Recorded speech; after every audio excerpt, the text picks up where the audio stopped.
The season ended in an absolute heartbreak. 20-17 in overtime. There's just no doubt that the Chicago Bears were inches away from an NFC championship, and mistakes, both coaching and play-wise, led us to be where we are. But we're not going to hide from the pain of it. We're going to break it all down today. We're going to talk about who stood out both positively and negatively, who showed up, who folded, and what does this mean for the Chicago Bears' future. We're going to be grading the best and worst from this brutal loss, as well as to diving into Ben Johnson's decisions and Jaquan Brisker's looming free agency. We're going to talk about all that, plus dive into the mailbag right after this.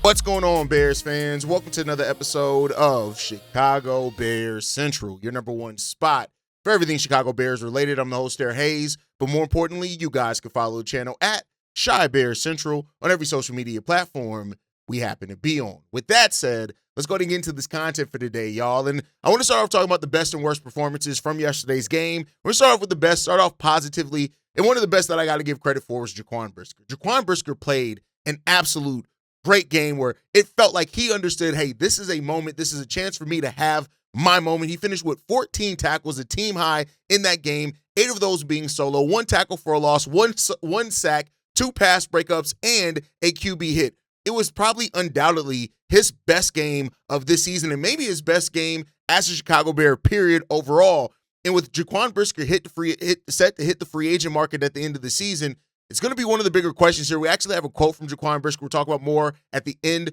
of this episode, but tomorrow's episode is going to be the biggest questions left for the Chicago Bears now with the ending of the 2025 season. So be on the lookout for that. Send in any of your questions that you have for the team as well down below. But Jaquan Brisker had himself an absolute great game yesterday, and he deserves, in a season, we're coming off a season where injuries have been something that has plagued Jaquan Brisker for the entirety of his year. One of the reasons he did not get a contract extension like his draft mate in Kyler Gordon is because of the injuries. He played in all 17 games this season after only playing in 5 in last season. And listen, he didn't have over 100 tackles like he did in the prior seasons where he's been, played 15 games each in his first 2 years, but he still had a tremendous season for the Chicago Bears. 93 total tackles, 52 of those being solo, 1 sack that he had, 1 interception, which he's had each of his seasons, 8 passes deflected, second highest of his NFL career as well. Jaquan Brisker, injury concerns are a thing, but him wearing that Guardian cap and having the season that he's had, it seems like Jaquan Brisker's back on track and making the impact that we have come to expect from Jaquan Brisker. And I got to bring right along with him his draft mate, Kyler Gordon. This was the best that Kyler Gordon has been since his return from injury. And it just goes to show you how good this cornerback crew could have been, without injury. And there's just no doubt about it. When healthy, Kyler Gordon is the best nickel cornerback in the game of football. It just is. And he held his own against Puka in that game. And that's one of the reasons we were able to control and keep Matt Stafford from throwing any touchdowns when it came down to it. He had 7 tackles, 1 tackle for a loss, 1 sack, 1 QB hit in that as well. He was used in every phase of the defense. Coverage, run defense, blitzing. He was used in everything. And this just goes to show and should remind anybody when, we've talked about Dennis Allen and how glowing he was about the potential of how he could use Kyler Gordon in his system. We saw a little bit of that in yesterday's game, and a full season with health, hopefully a full season ahead, he's going to be able to stay healthy. Kyler Gordon is going to have an amazing season next year under Dennis Allen. I have no doubt about that. We need to do some shit on the defensive line, no doubt, but Kyler Gordon's going to have himself a really good season. And then I got to give credit to a place I did not expect to have to give credit for. One of the best things in yesterday's game was the pass rush. The pass rush has been so spotty at best through seasons and non-existent at other times throughout the season. But this was the best game of the season for the Chicago Bears pass rush. 4 sacks, 2 of those coming off blitzes by Jaquan Brisker and Kyler Gordon. Montez Sweat, Dominique Robinson each got a sack as well in that game. And this Bears team, the pass rush did rattle Matthew Stafford, which is exactly one of the keys that we had for this team. They did it. They made some big moves, but That does not stop the Bears from needing to make some big moves here in the offseason when it comes to their defensive line and specifically their pass rush overall. If they do that, we'll see where that's going to put this team ultimately. But the team fell short. But the reason why it fell short for once wasn't because of the lack of pass rush, wasn't because of an inability to get to the quarterback. And I got to give credit for that. Like in the most important game of the season, your pass rush showed up. Dennis Allen had this defense ready and locked in, and they knew exactly what they needed to do to try to attack Matt Stafford in the wind and in the snow, and they get credit for that. This was a great game for the Chicago Bears pass rush, and it was amazing. Let's get to the worst side of it, the pass catchers. The passing game overall, like the catchers let Caleb Williams down in this game for sure. There were brutal drops throughout the entirety of the game. Rome Odunze had a drop that was going to be a touchdown on their opening possession. If we got that, look at the complexity of how this game changes. If we got that, we went forward on fourth downs. Caleb Williams was picked off, in the Los Angeles Rams territory as well. Tight end Colston Loveland, who's been so reliable for the Chicago Bears, had several drops. It was probably his worst game of the season at a time where we needed Colston Loveland to have his best game. It was his worst game of the season. And then DJ Moore. I mean, the whole football world is completely killing DJ Moore since the end of that game. He had some solid plays, but you look at what he gave up on a route in overtime, and it's just uncalled for. You can't excuse that. And that goes to show just why you need everything to be all in synergy because, yeah, Caleb Williams threw 3 interceptions yesterday, and you can't take that. You can't act like he didn't do that. But at the same time, these pass catchers, they let the Chicago Bears down. They let Caleb Williams down. Ben Johnson's basically said as much after the game. It's unfortunate. It's just unfortunate overall. We did not have the performance that we needed from a crew of weapons that's been doing their job for the most part. So it's really unfortunate. And then Ben Johnson. Listen, this is the most important game of the season, and Ben Johnson deserves a large part of the blame in this game. Like the game management was bad when it came to Ben Johnson yesterday. He struggles when to go forward on fourth down versus when to settle for the points. That's something that's always there. Some questionable play calls in the third and fourth and short situations as well. We went forward on fourth down 6 times, converting 3 of them. And while we did convert 3 of them, which is better than what you expected, like there are just a couple of times where Ben Johnson's play calling it had an opportunity to elevate some things for the Bears, and it just did not that. It didn't elevate it for it. And, I guess the win, of course the win was probably a factor at times, but you look at Cairo Santos, 48 yards, both extra point attempts. We really should have kicked that field goal, man, and just ran the ball at the end. And that was a decision directly on Ben Johnson. So Ben and Caleb, for that matter, made some decisions, in this game overall that hurt. And we gotta go back to the drawing board. We got to see what we can do, what we can improve on, and see where that leaves us in the next step. So, but that's my thought process. Those are the players that stood out both good and bad. I love to hear from you guys. I love someone on the table to see how you guys talk about it in the comment section, but let us know that down below. With that said, let's get into the next bit of news. So the Kansas City Chiefs have requested to interview Eric Bieniemy for their offensive coordinator job. And this seems like right now it's expected that Eric Bieniemy is probably going to take this job if they offer it to him. This comes from Ian Rappaport of NFL Network, that they requested to interview Eric Bieniemy for their offensive coordinator. Keep in mind, he was the OC in Kansas City from 2018 to 2022. And so it seems like the Chiefs have been looking around. And, Diana Rossini did say that they expect current OC and Bears head coach Matt Nagy to land a head coaching job, which then leaves the offensive coordinator job up. And Eric Bieniemy is the expected that they're going to come in there. Now, doesn't mean that it's a 100% sure thing yet, but it does mean with the expectation of him landing that job, he's probably going to go. Eric Bieniemy was one of the first people hired by Ben Johnson, and he helped take this team to a top 3 rushing attack. Built behind DeAndre Swift, Kyle Monangai. We averaged 142 yards per game with Swift getting over 1,000 yards, having the biggest year of his career. Kyle Monangai had a great season by a rookie with 783 yards, but we always knew Eric Bieniemy does want to be an offensive coordinator. He's one of those creative offensive minds that he's going to want to play call if that opportunity is there for him, and it seems like the Kansas City Chiefs are giving him that opportunity. So the expectation now is Eric Bieniemy is probably on his way out and headed to Kansas City. And this is with also new rumors that Al Harris could probably also get offered a defensive coordinator job as well, and he could be on his way out. So the fact that the Bears in year one of Ben Johnson, they're already starting to get their parts of their staff picked away at, I think does say a lot about what this team has done and accomplished this year. But it also means that Ben Johnson's going to have to get on the phones and get to the drawing board to find guys to replace the guys that he could potentially use. Al Harris and Eric Bieniemy being two of the bigger names that probably are going to be gone,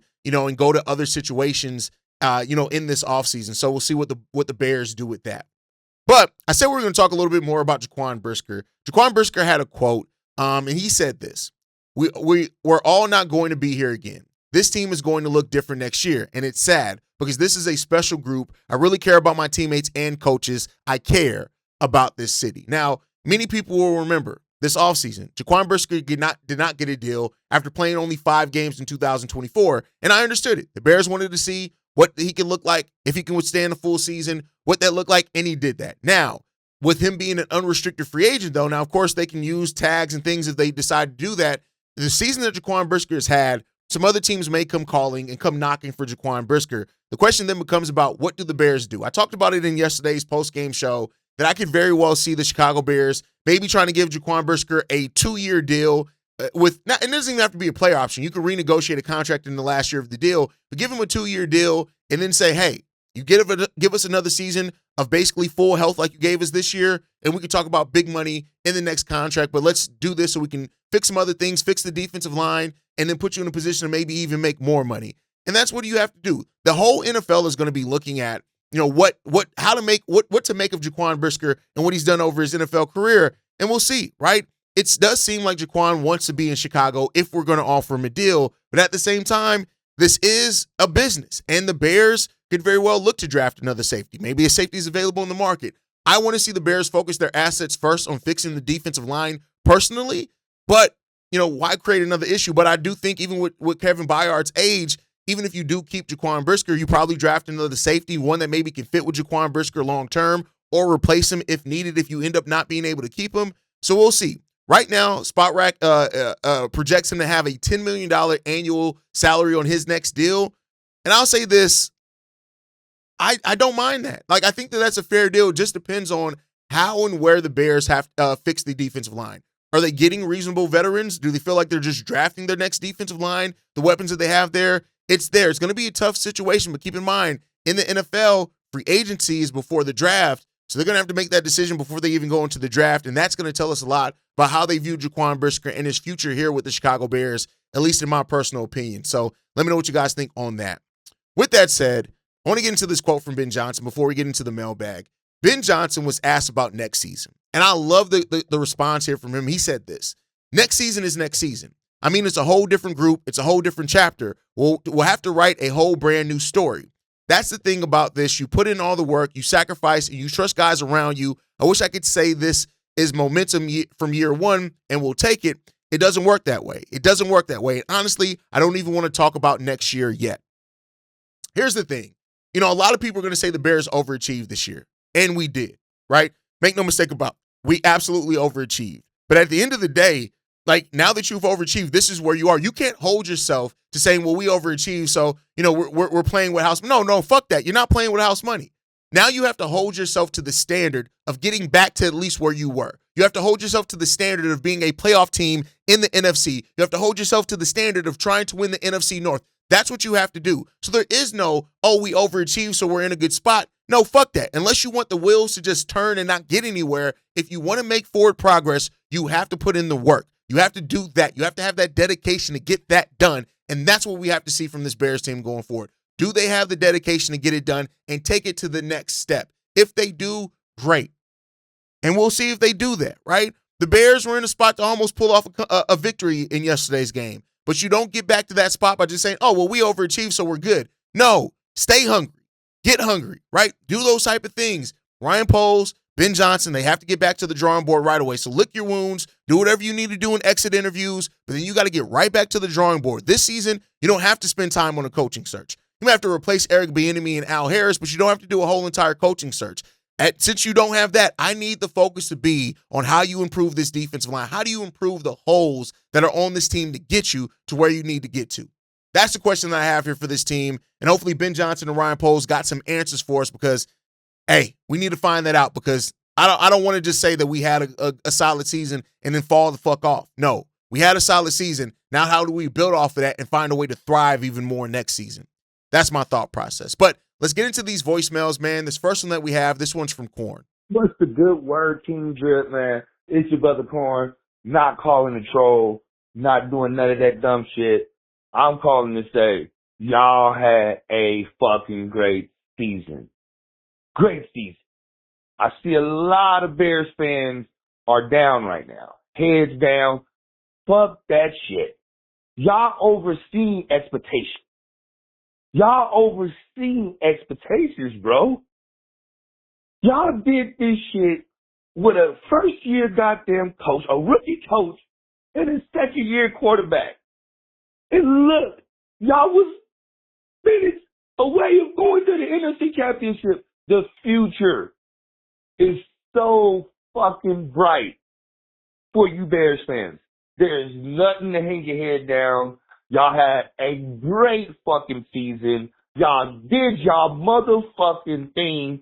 Man, the only thing now that y'all know that y'all got to solidify to become truly Super Bowl bound, which this next year off season, I got y'all pretty high up there, okay? Maybe y'all get one of my guys to help y'all on the defensive line. Maybe we trade y'all something that will get y'all over that hump. Because right now, where my team at, we're rebuilding. Where your team at, y'all ready to compete for a championship right now. And with all due respect, y'all is one piece away. To me, it's going to be feeling like Khalil Mack all over again. But I believe in Ryan Poles will get that one piece. I believe he will make the right moves to get that defensive line solidified. So right now, I know y'all looking down. I'm not even going to, most likely, I'm not even going to listen to this, whatever, when he put this on the mailbag, because, I'm not a Bears fan. I just wanted to speak on some uplifting words to y'all, man, because y'all oversee expectations. Y'all should be proud of y'all Chicago Bears team right now this morning. There's no way in hell. Of course, y'all probably should have ran the ball. Of course, systematical shit. Of course, whatever the fact may be. Y'all is ready for it right the fuck now. There's no, man, y'all future so bright. Just, hey, that's all I got to say, man. Y'all had a wonderful season. Great season, Bears fans. You already know, Drip. I love you, bro. I love all of y'all, man. I was so happy to see y'all joyful, man. I love to see my Kings happy, joyful, and all that, man. So I'm always going to cheer for the Bears, man. Love y'all. The Bears outdid every expectation that was there for them. And there is solace in that, right? But like I said in the segment right before this, you don't get anywhere if you just sit there and say, well, we overachieved. Like, okay, great, you overachieved. That don't mean fuck shit. Get out there and start improving. The future is bright. And Ryan Poles needs a great offseason of improving some. If he has another offseason like he had last year and improving the deficiencies of where that team was last year into this year, listen, the future is definitely bright for this Bears team. You add a consistent pass rush and better run defense and hopefully better health overall in your season as well.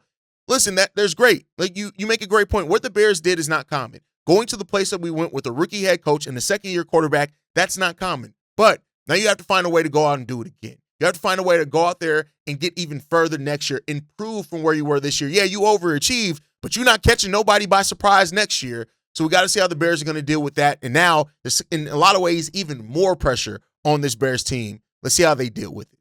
Let's get into the second voicemail, man. This one's from DeJuan. Hey, it's Cognac Boys, Bobby C. Dub, Kev, Steve-O, Mike, this your boy DeJuan from the Blow In.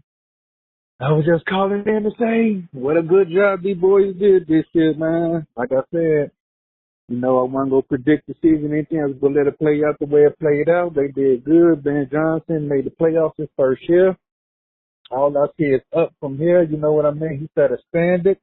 And it seemed like anything less than what we did this year, making the playoffs or making it to that divisional rounds, ain't going to be, good as fans. But I expect us, stay afloat, playoffs, what I mean, do what we got to do. But throughout the season, Caleb Williams had his ups and downs. He proved that without the run game that we could still pass the ball. Even when we had the ball, running the ball good, he was still able to, manage the game. I like what he did. It came to an end against these Rams. But at the end of the day, you know what I'm saying? Like, it is what it is, man. We did what we had to do. A lot of people didn't expect us to make it as far as what we did, but we did. So a couple of things could have went, differently in the game against the Rams. That last interception, I felt that, if he would have just stayed with a Rome Odunze up that middle behind DJ Moore, that would have been a touchdown. But, for each of his own, you live by the sword, you die by the sword. But at the end of the day, he got us into overtime. We pushed the Rams. The defense showed what they was about in the playoffs. It wasn't like in the seasons where we was giving up a lot of points. They held these teams to, under 20 points, the best that they could. But at the end of the day, we did a great job. Chi-town up, bear down. Well, yes, no one expected the Chicago Bears to get as far as they did. Like I said in the last segment, we have to hold ourselves now to the playoff standard. The standard that you hold yourself to has now changed. It's different. So, yeah, us doing more than expected was great, but it means jack shit for going into the future. You fell short. You fell short with self-inflicted wounds, bad decisions, drops, and lack of play and play calling in some places. So now you got to figure out how to go out there and fix that. Go out there and fix the self-inflicted wounds. Go out there and fix the shortcomings of this team, and then let's attack it even better next season, and then let's see what we can do again. That's my thought process. That's where we are. And like I said, on tomorrow's episode, we'll be focusing on the biggest questions for the Chicago Bears in the offseason. That's going to be the primer for tomorrow, so prepare for that one. But that's going to do it for today's episode of Chicago Bears Central. Tough loss, no sugarcoating it, but make no mistake, the Bears are still building towards the future. Caleb Williams is him. Ben Johnson is the leader that we need, and the city got meaningful January football back at Soldier Field. Drop your thoughts down in the comments down below. What's your top priority this offseason? D-line, secondary, keeping Brisker? What is it? Let me know that down below. You guys can follow us at Chi Bears Central on every social media platform. You send us any feedback, questions, comments, concerns. ChicagoBearsCentral@gmail.com. And then lastly, if you want to leave a text message and our voicemail for the mailbag, the number to do so, 773-242-9336. We are the number one spot for everything Chicago Bears related, but that is thanks to you, lovely and beautiful people. And like I like to end every episode on, Chi-Town up, but bear down. Love you guys. Peace, y'all. This has been a presentation of the Break Media.